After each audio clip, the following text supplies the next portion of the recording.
Et le juge Pearson assume. Car selon elle, c'est la seule méthode pour faire respecter la loi dans un État aussi reculé que l'Alaska. Prenez ces toutes petites communautés très isolées. Le premier policier peut être à 2 ou 3 heures de transport. Et vous pensez que les criminels en tirent profit?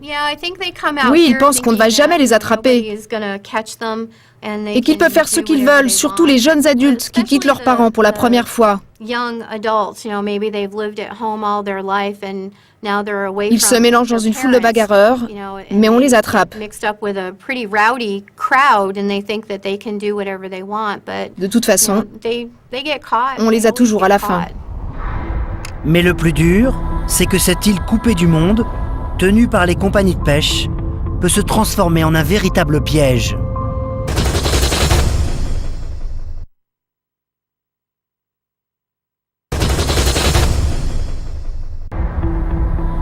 Cette île coupée du monde, tenue par les compagnies de pêche, peut se transformer en un véritable piège.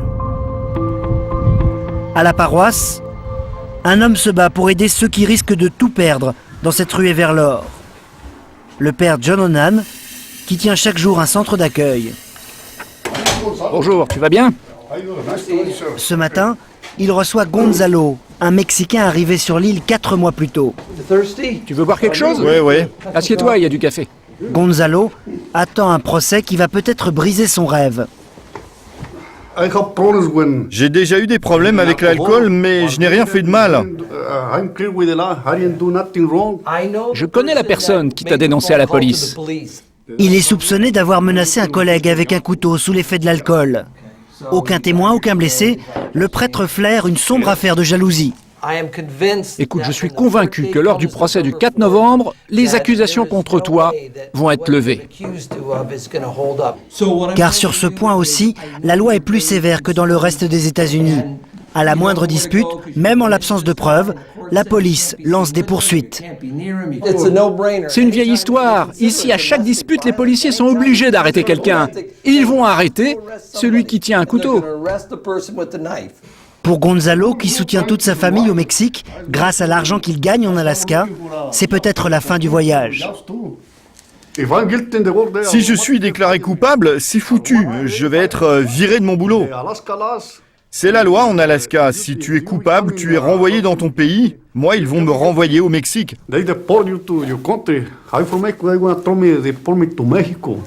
Allez, prends soin de toi, Gonzalo. Ok, à bientôt.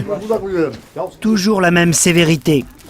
Mais pour le cas suivant, le père Onan va faire face à l'urgence. Il reçoit un couple en train de perdre pied. Dieu, je voulais te remercier pour HB et Kelly. Tu as entendu leur situation. HB est en recherche d'emploi et Kelly est malade du cœur. HB, 67 ans, et sa femme Kelly exercent le métier de cuisinier intérimaire. Avec $1000 en poche, ils ont débarqué à Dutch Harbor. Mais au bout d'un mois, ils n'ont toujours rien trouvé. Est-ce que vous avez un plan particulier pour trouver du travail? Je fais savoir partout que je suis extrêmement sérieux. Je dis que je ne suis pas là pour me la couler douce. Je suis sérieux. Je veux vraiment trouver un emploi. Un mois de porte-à-porte, HB semble épuisé. À Dutch Harbor, il n'existe aucun service social.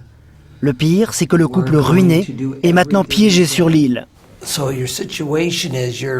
Bon, votre situation est telle que vous n'avez même pas d'argent pour acheter des billets d'avion.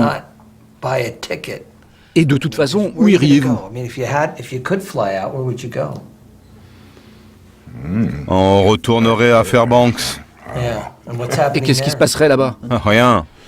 Ils n'ont même plus de quoi à s'offrir l'hôtel. Et à Dutch Harbor, en Alaska, ça ne pardonne pas. Vous êtes sur une île, à 1200 km de la partie continentale de l'Alaska. Ici, on peut facilement mourir. Si on se perd dans les montagnes, la température descend à moins 30 la nuit. Mais malgré l'urgence, HB ne veut surtout pas qu'on s'apitoie sur son sort. J'ai fait une erreur, et maintenant je paye.